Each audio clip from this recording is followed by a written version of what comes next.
Olá, pessoal, tudo bem? Meu nome é Alan Alencar, eu sou professor de farmacologia. Na aula de hoje, nós estudaremos parte da farmacologia endócrina ao abordarmos o assunto que estuda a terapia contraceptiva, ou seja, os anticoncepcionais, além também de abordarmos fármacos ocitócitos, que são substâncias utilizadas para indução do parto, tá? Uma breve introdução é muito importante que a gente entenda a relevância da metodologia farmacológica contraceptiva. E para isso, em relação à questão do Brasil populacional, né, dados demográficos mostram, né, segundo a Pesquisa Nacional por Amostra de Domicílios Contínua, do ano de 2009, ou seja, uma pesquisa bem recente, essa pesquisa ela mostra que o número de mulheres no Brasil é superior ao número de homens. E que a população brasileira ela é composta por aproximadamente 48,2% de homens e 51,8% de mulheres. No que isso vai influenciar? A gente vai ver daqui a pouco. Aproximadamente de toda a população brasileira, nós temos 110.546.377,41 mulheres. Isso, né, mostra a importância da mulher no cenário populacional do nosso país, mas também a importância de determinadas terapias farmacológicas que são específicas para o gênero feminino. E uma delas é a que a gente vai abordar hoje. Na verdade, duas classes, né? Os anticoncepcionais e os ocitócitos. É muito importante também falar que, na faixa etária até 24 anos, os homens tiveram uma estimativa superior à das mulheres, né? Totalizaram em 2019 17,8% contra 17,2% da população feminina na mesma faixa etária. Por outro lado, a partir dos 25 anos de idade, uma idade fértil, lógico, né? Muito propícia a mulheres que, como é que se diz, estão em determinado relacionamento, ou em alguma situação específica, engravidam, e aí a proporção de mulheres nessa idade era, nessa pesquisa de 2019, maior do que a de homens em todos os grupos de idade. Certo, gente? E outro aspecto importante a gente deve comentar, né, que no nosso país, no Brasil, as mulheres elas vêm tendo cada vez menos filhos. E aí esse aspecto ele tem relevância no que se refere ao quê? À fecundidade, né? E à gravidez entre as jovens, principalmente, que tem potenciais efeitos sobre a saúde dessas jovens, né? Sobre a escolaridade, principalmente a gravidez na adolescência, e a inserção no mercado lógico de trabalho dessas mulheres. E a gravidez pode sim, a gente sabe, né, muito bem que a gravidez ela influencia, né, nesses aspectos da vida da mulher, no caso, né, na feminina. Então, em relação à gravidez de jovens, percebe-se que a proporção de mulheres entre 15 a 19 anos, ou seja, gravidez na adolescência, com ao menos um filho nascido vivo, entre os anos de 2000 e 2010, diminuiu de 14,8% em 2000 para 11,8% em 2010. E isso é bom, né? Isso é bom porque mostra que alguma coisa está acontecendo para que a gravidez na adolescência ela tenha uma redução e ela tenha um impacto menor sobre, por exemplo, o que a gente acabou de falar, né? Inserção no mercado de trabalho, sobre a escolaridade e demais aspectos, né, gente? E aí, apesar da queda nessa proporção de mulheres jovens, né, de mulheres mais jovens com filho nascido vivo, especialmente aquelas com até aproximadamente 34 anos de idade, os diferenciais nesse indicador, eles foram visíveis quando analisados de acordo com a situação do domicílio. Aí a gente vai mostrar algo bem importante. Nesse gráfico aqui, esse gráfico ele mostra a proporção de mulheres em idade fértil, ou seja, de 15 a 44 anos, né? Com pelo menos um filho nascido vivo por situação de domicílio, ou seja, também cor ou raça, segundo o grupo de idade no Brasil, né, em 2010. E aí a gente vê, na verdade, que houve no caso, nessa proporção de mulheres de 15 a 45 anos de idade, né, nas áreas urbanas, esse lado aqui, ó, esquerdo do gráfico, essas barrazinhas azuis, né? Nas áreas urbanas, em 2010, 11,1% das jovens entre 15 a 19 anos tinham ao menos um filho nascido vivo, enquanto que nas áreas rurais esse indicador foi de 15,5%, né? Barrinha laranja. Então, isso quer dizer o quê? Menos acesso à informação, né? De como utilizar métodos contraceptivos, isso e diversos outros fatores, lógico, né?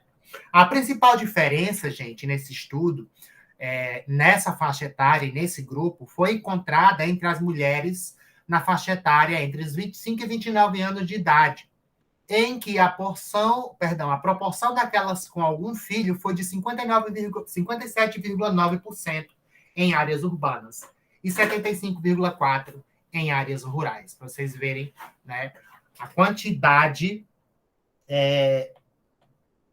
a diferença, né, na quantidade de mulheres com algum filho em áreas urbanas e em áreas rurais, né? Então, como o cenário de sobrevida, de vida, perdão, né, de condição de vida da mulher influencia significativamente no acesso à informação, à conscientização e, lógico, à utilização de métodos contraceptivos.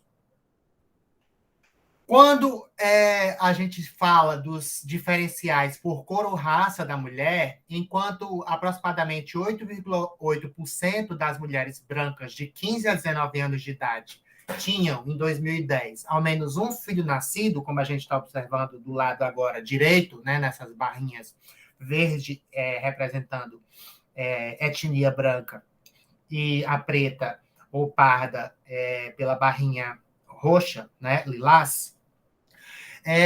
O que foi observado é que essas mulheres brancas de 15 a 19 anos de idade tinham ao menos um filho nascido vivo para cada, como é que se diz? E para as pretas ou pardas, perdão, o indicador ele foi maior, né? Ele foi, gente, eu particularmente digo que é quase o dobro, 14,1% em 2010.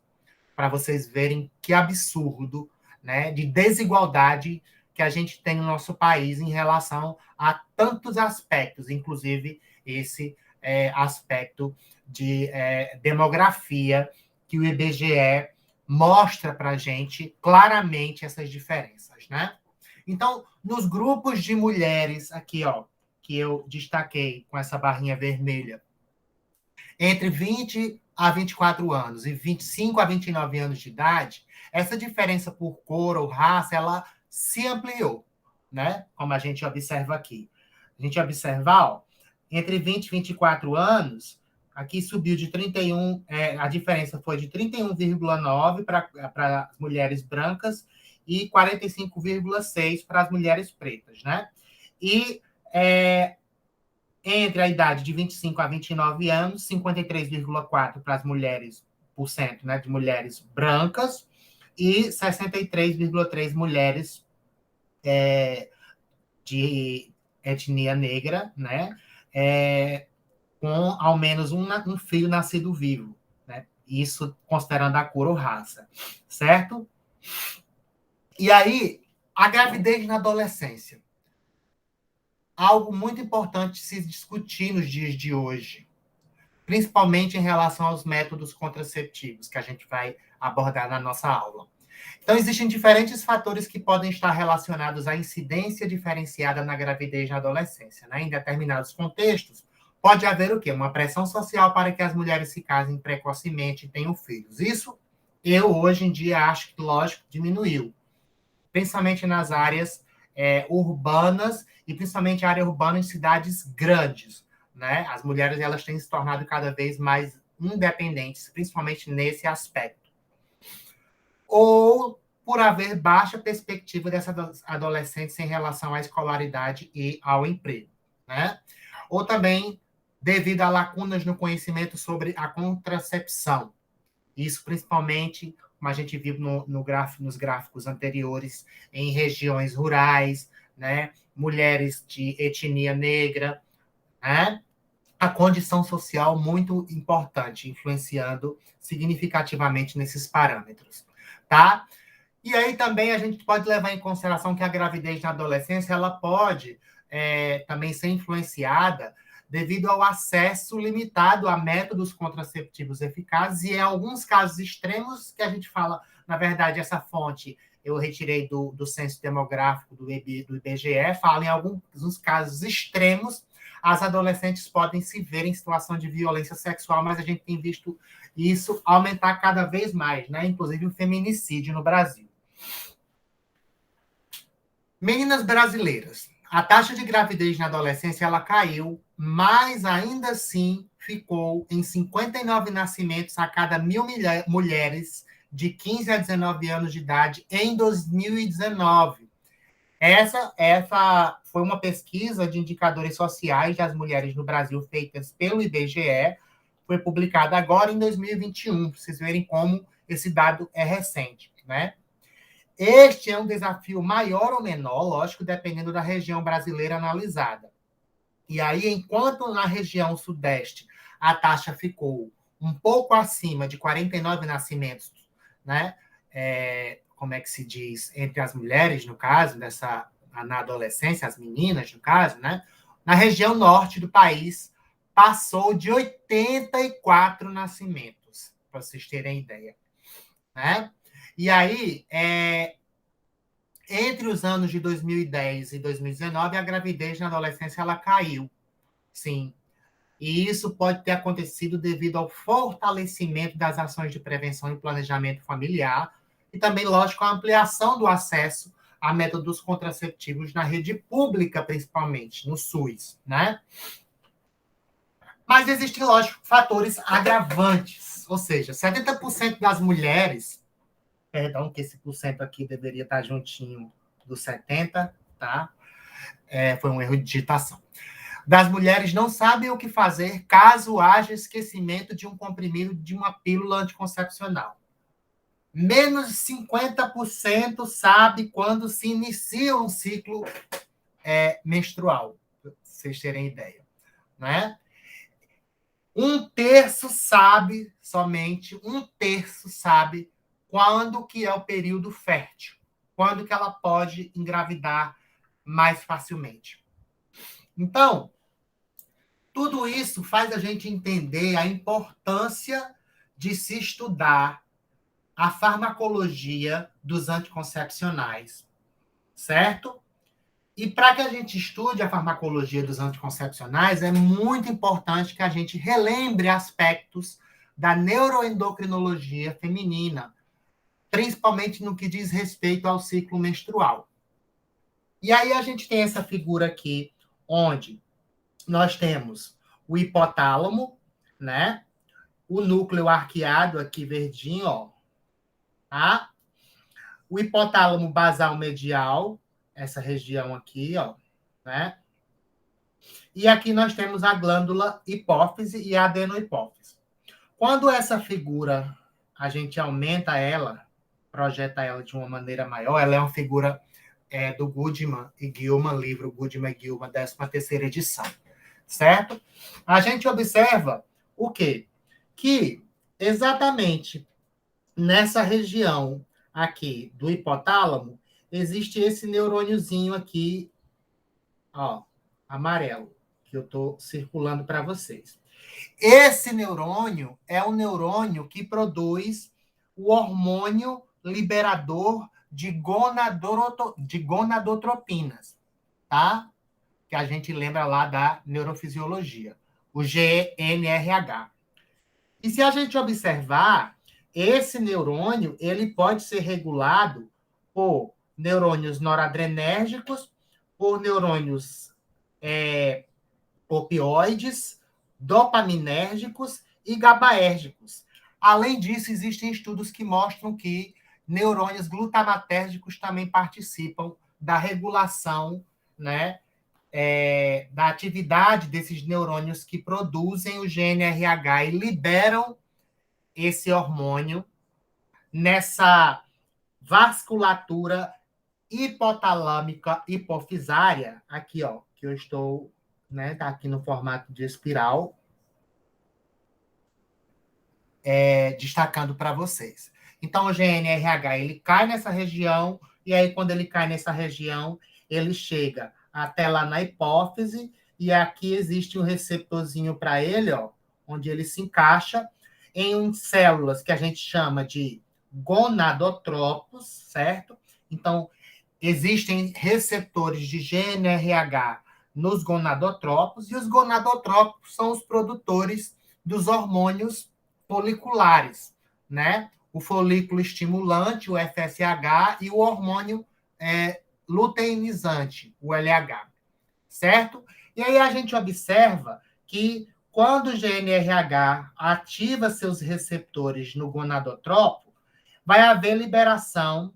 Ele, na verdade, ele estimula tanto a síntese, o armazenamento e a posterior liberação de LH e FSH, que vão atuar em que região? Periférica, em uma glândula que a gente conhece, lógico, como os ovários, né? Ovários que são responsáveis pela produção de hormônios esteroides, a exemplo de estrogênios, principalmente o estradiol, é o principal hormônio ou estrogênio produzido pelo ovário, e progesterona, certo?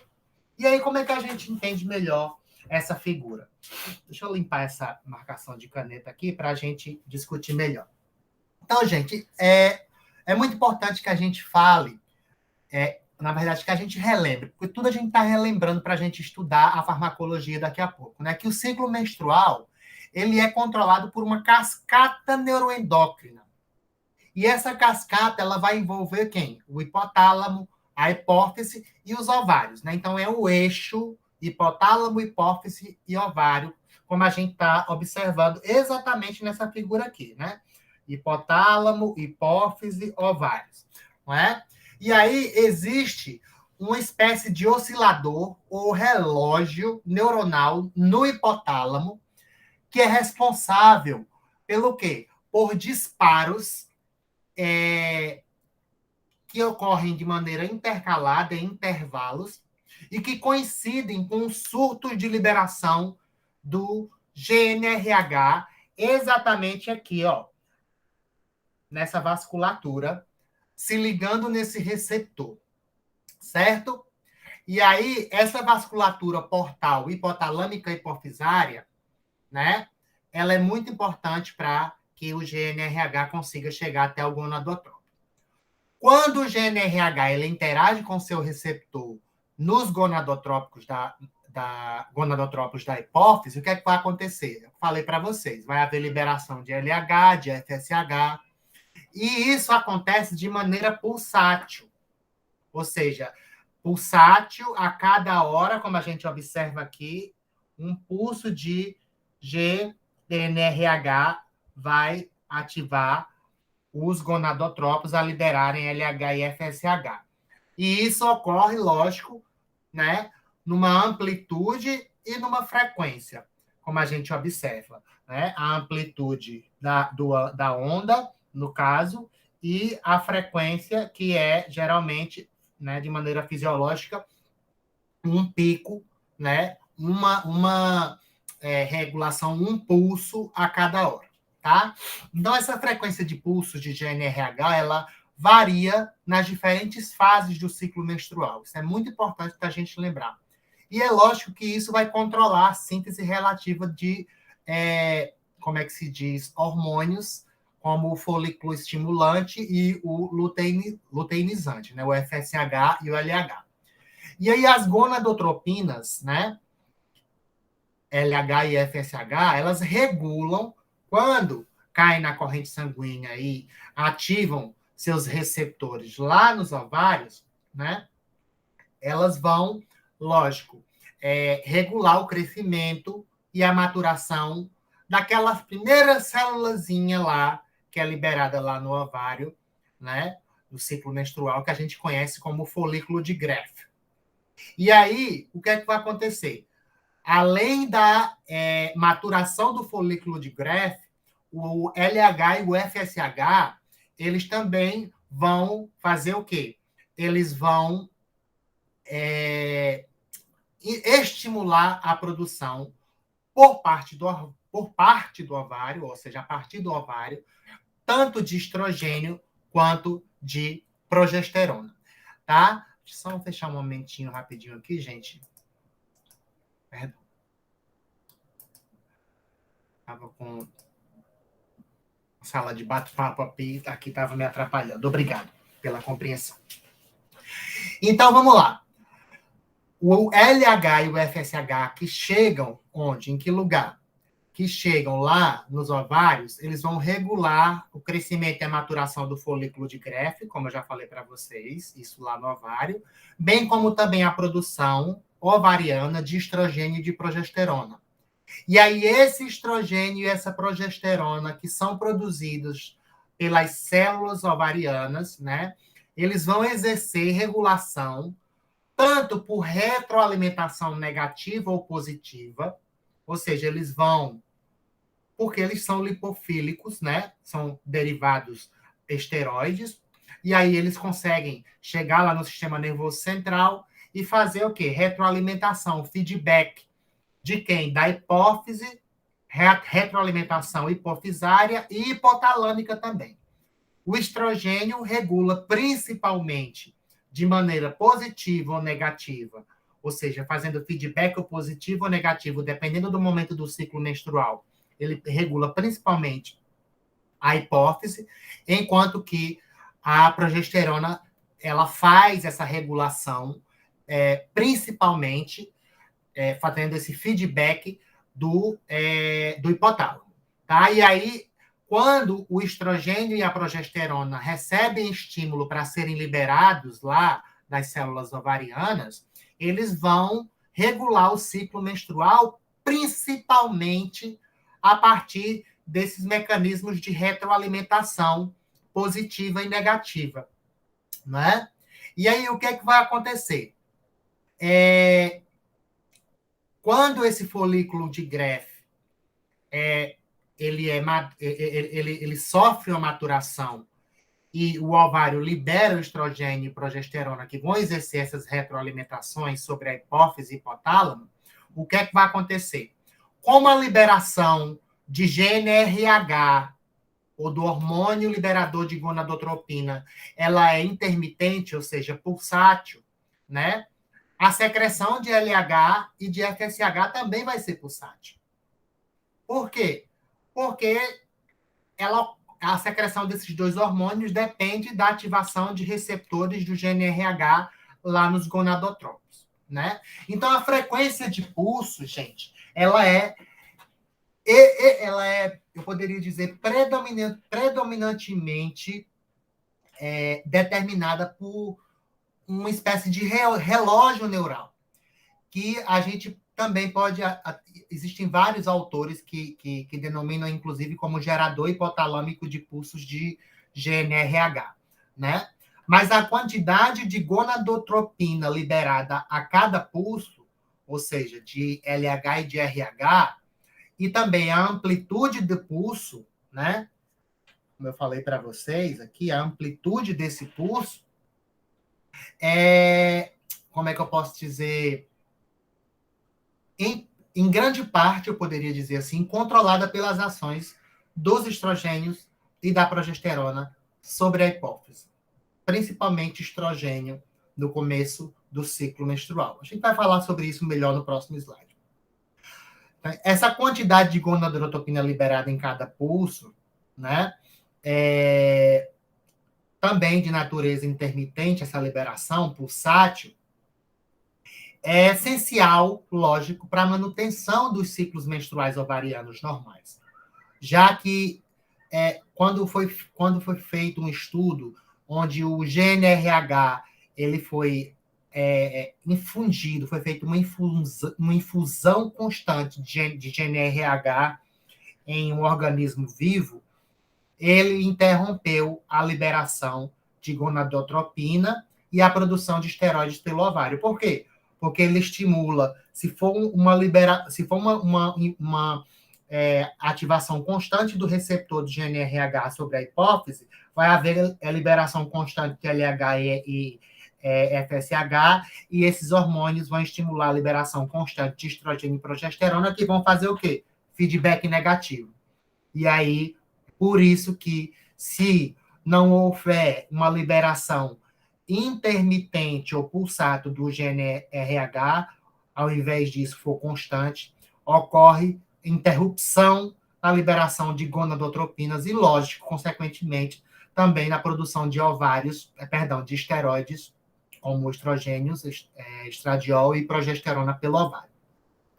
Mas é muito importante a gente também lembrar que, embora o mecanismo preciso de liberação de GNRH, por exemplo, a frequência de pulsos e a amplitude desses pulsos seja incerto, a gente viu que essas células hipotalâmicas aqui, elas parecem, lógico, ter uma capacidade, além de receberem esses estímulos através da norepinefrina, opioides, dopamina, GABA, né, glutamato, parece, isso não é uma informação ainda concreta, mas parece que as células hipotalâmicas elas têm uma atividade intrínseca, ou seja, que elas são fisiologicamente ativas até certo ponto.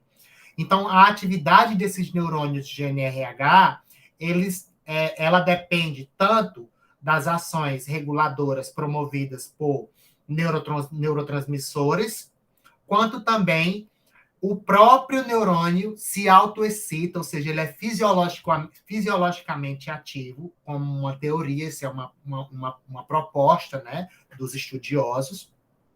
E aí, o padrão global de liberação de GNRH é provavelmente regulado pela interação entre esses eventos intrínsecos da própria célula, do próprio neurônio que produz o GNRH, que consegue fazer isso sem estímulo externo, e também extrínsecos, né? Com aferências sinápticas extrínsecas, oriundas, por exemplo, falei para vocês, neurônios que liberam ou que secretam opioides, catecolaminas. A serotonina também pode regular, né? Como é que eu posso dizer? Esses mecanismos, né? E aí, essa interação desses mecanismos intrínsecos com esses extrínsecos, oriundas desses neurônios, junto com a própria capacidade do neurônio de GNRH, assim como também a ação de neurônios GABAérgicos, glutamatérgicos, isso tudo vai ser responsável por essa liberação pulsátil desse hormônio liberador de gonadotropina.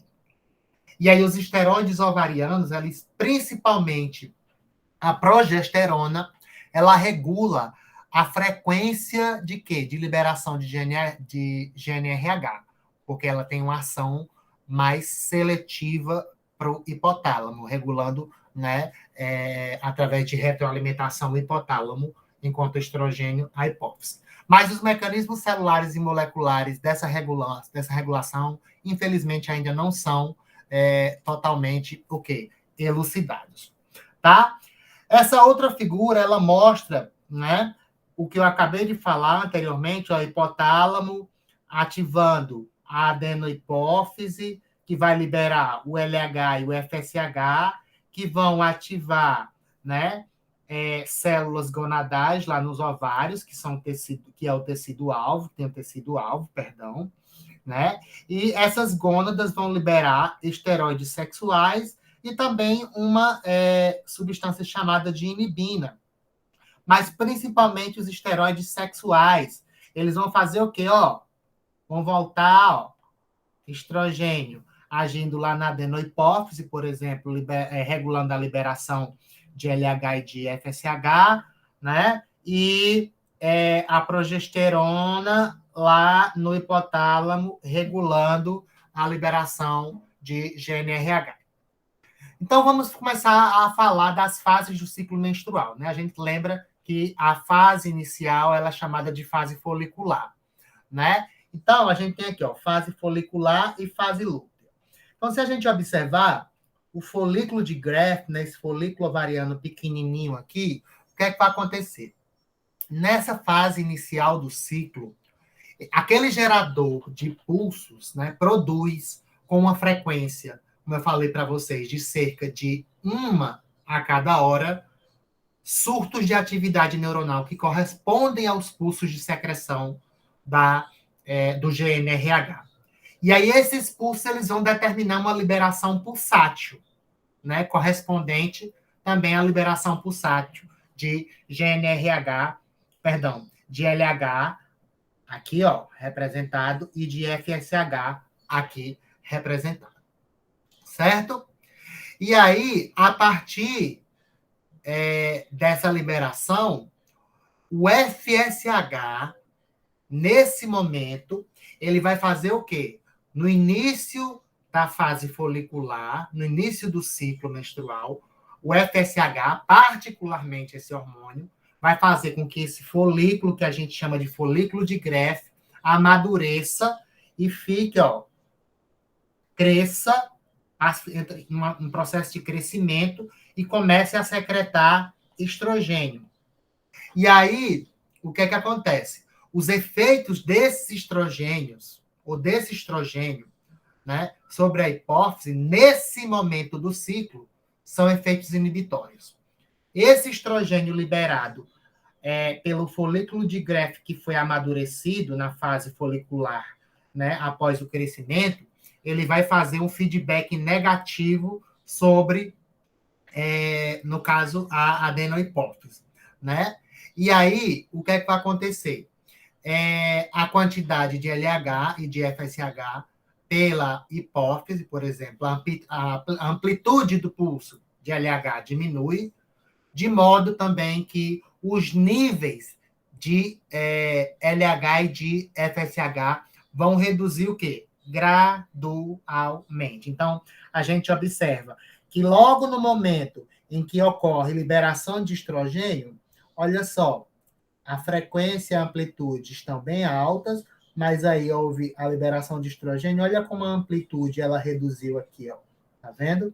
A amplitude ela reduz e aqui só a gente está falando de LH, né? Além da amplitude reduzir, gradualmente vai haver uma diminuição. Uma diminuição muito, como é que eu posso dizer, amena.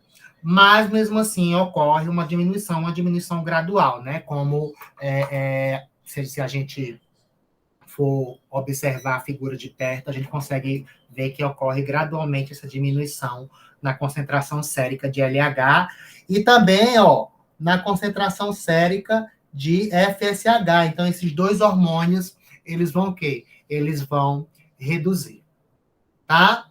E aí, como a gente, como é que se diz, falou anteriormente, os efeitos dos estrogênios sobre a hipófise nesse momento do ciclo são inibitórios e fazem a quantidade de LH e FSH liberados pela hipófise, como é que se diz, diminuir, né? De modo que essa diminuição também ela aconteça gradualmente.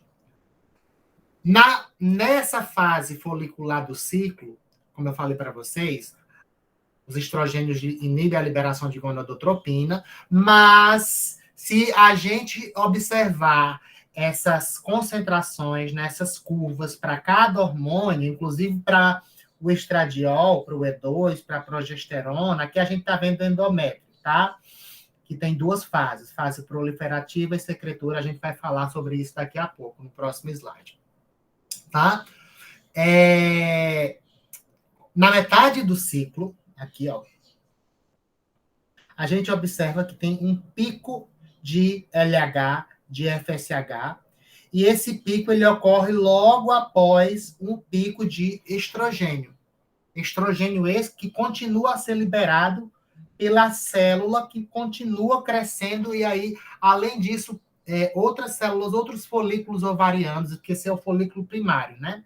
Mas outros folículos ovarianos secundários, eles também começam a liberar estrogênio. Então, a gente vai ter um pico, né, de estrogênio, e esse estrogênio, agora na metade do ciclo, ele vai fazer o contrário do que ele fez no começo, porque no começo ele inibiu gradualmente a liberação de gonadotropinas pela adenohipófise. Mas na metade do ciclo, esse pico de estrogênio vai fazer o contrário, vai fazer feedback positivo.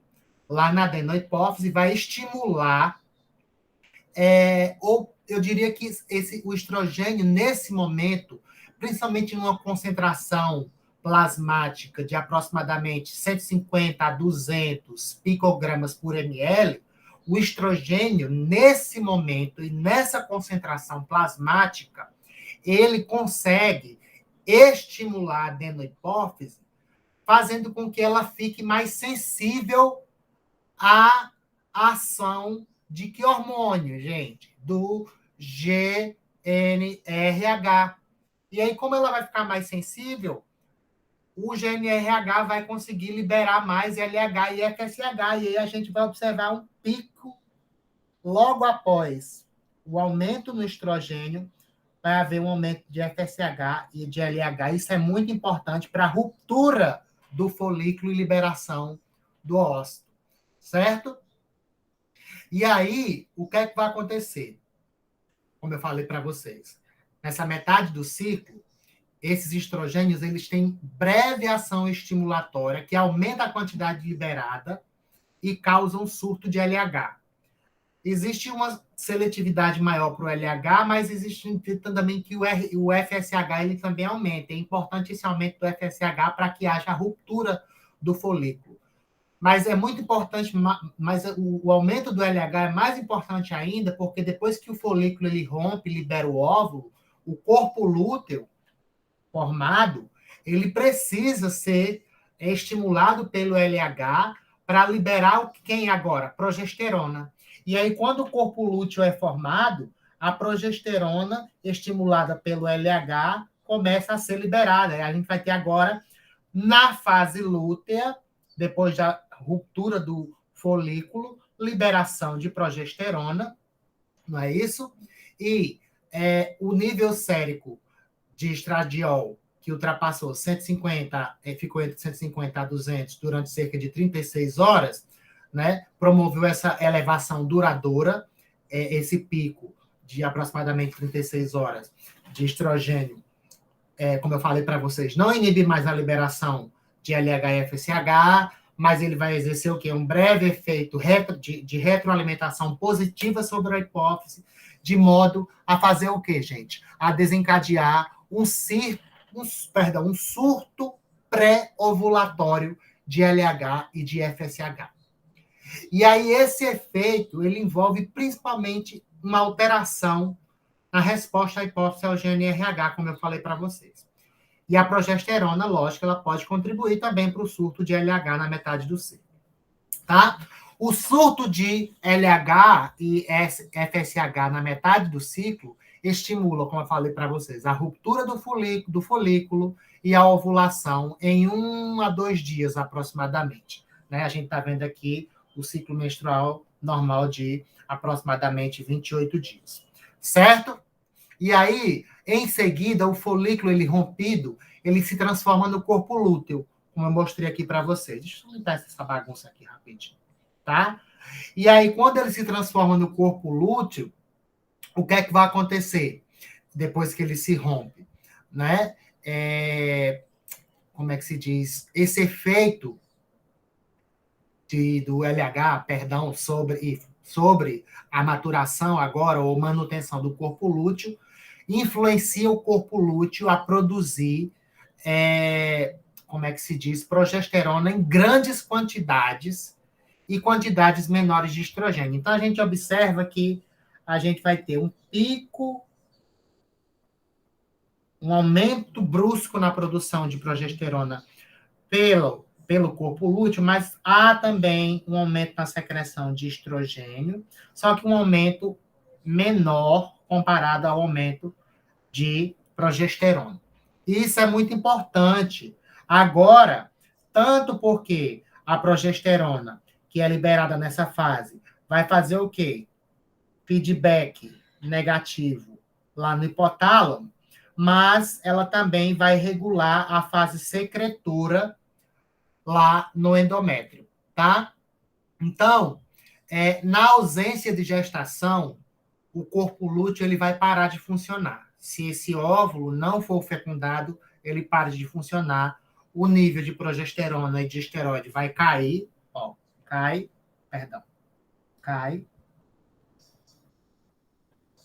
e aí a gente vai ter o quê? Menstruação e início do novo ciclo, né? Que geralmente dura em torno de 28 dias. Tá, gente? Vamos passar aqui para o próximo slide. E nesse slide, a gente observa que o endométrio, ele sofre as mesmas... Vamos olhar aqui para o ciclo uterino, porque a gente tem um ciclo ovariano, mas também tem o ciclo uterino. E o endométrio ele sofre as mesmas variações cíclicas causadas pela secreção de estradiol e progesterona pelo ovário. E aí o seu ciclo, ou seja, o ciclo do endométrio, ele pode ser dividido nas fases proliferativa, secretora e menstrual. A fase proliferativa coincide com a fase folicular, ovariana, e aí ocorre o quê? Nessa fase, ocorre um aumento na secreção de estradiol, e esse estradiol também, além de fazer feedback lá na hipófise, ele estimula o crescimento da área funcional do endométrio, né? Então, a gente vai ter aqui, ó, esse crescimento da área em aproximadamente 10 milímetros de espessura. E o estradiol, nesse momento, ele também estimula a síntese de receptores para a progesterona na membrana do folículo, que depois vai se transformar em corpo lúteo. Isso é muito importante. Preparando, né, essa célula, na verdade, esse folículo, perdão, para a fase seguinte. E preparando também a membrana do endométrio para a fase seguinte. A gente está falando, perdão, do endométrio. O estrogênio, ele também estimula no endométrio a síntese de receptores de progesterona.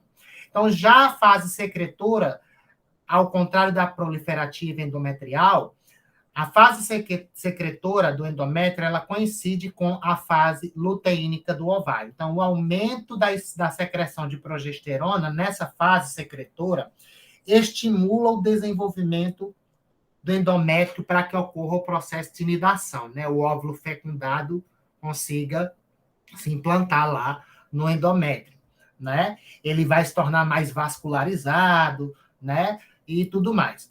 Todavia, se não ocorrer a fecundação, o corpo lúteo deixa de produzir esteroides, tanto progesterona como estrogênio, e aí vai o quê? Vai ocorrer descamação do endométrio e a menstruação, certo? Receptores do estrogênio, muito importante a gente falar que esses receptores são receptores nucleares, são receptores que, em sua forma inativa, são monômeros, e quando o hormônio, o estrogênio, se liga, esse receptor ele vai formar um dímero, e aí a formação desse dímero vai causar o quê? Vai fazer com que esse receptor ele seja ativado, e esse dímero, lá no núcleo, porque existem dois tipos de receptores intracelulares. O receptor intracelular, que pode ser expresso no citosol, a exemplo do receptor do cortisol, e o receptor do estrogênio é um exemplo de receptor intracelular que não está expresso no citosol, ele está expresso no núcleo. E é no núcleo onde esse processo de ativação ocorre, dimerização e ativação do receptor que vai ativar posteriormente fatores de transcrição e estimular a síntese de, por exemplo, receptores de progesterona, como a gente falou, né? Então, aqui a gente tem exemplos de alguns estrogênios. Só um momento, por favor.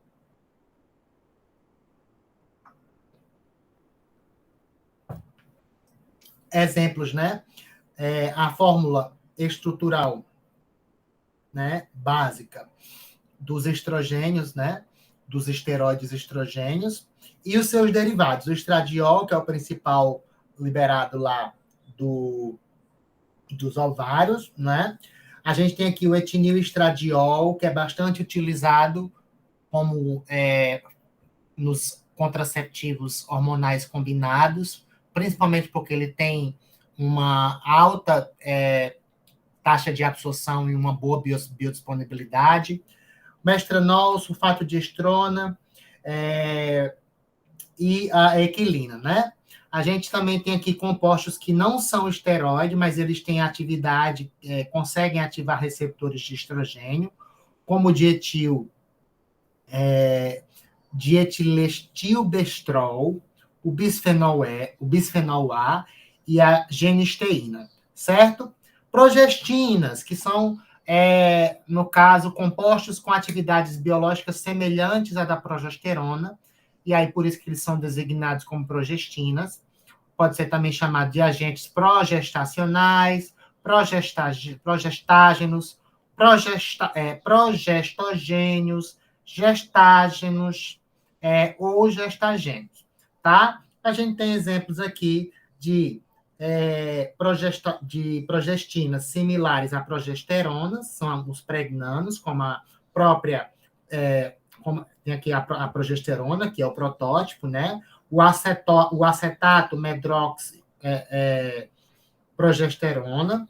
Nós temos agentes similares aos estranos, a 19, os estranos, que são, similares a 19 nortestosterona, tá? Aqui ali a gente tem como similar a noretindrona, e temos também agentes similares ao 19 nogestrel, que são os gonanos, como nogestrel protótipo, né, e o norgestimado.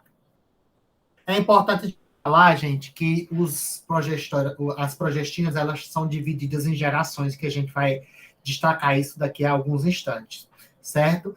E essa divisão em gerações ela é importante porque os estrogênios, as progestinas, elas têm, dependendo da geração, principalmente primeira e segunda geração, a atividade androgênica, consegue ativar receptores de testosterona e causar na mulher efeitos indesejáveis, como crescimento de pelo, engrossamento da voz e tudo mais. Então, quanto mais jovem é a progestina, ou, por exemplo, de terceira ou quarta geração, menor atividade androgênica elas têm. Um exemplo é o gestodeno, que, se eu não me engano, a gente vai lembrar um pouco, é de terceira geração, tem a menor atividade androgênica. E a gente também tem uma progestina, que é uma antagonista de receptores de testosterona, que a gente vai ver. Tá? E aí, a gente vai falar, na próxima parte da nossa aula, sobre os hormônios e os análogos hormonais, sobre a contracepção. Certo, gente? A gente vai finalizar essa primeira parte e daqui a pouco a gente retorna para darmos início à farmacologia da contracepção. Tá certo? Até daqui a pouco, gente.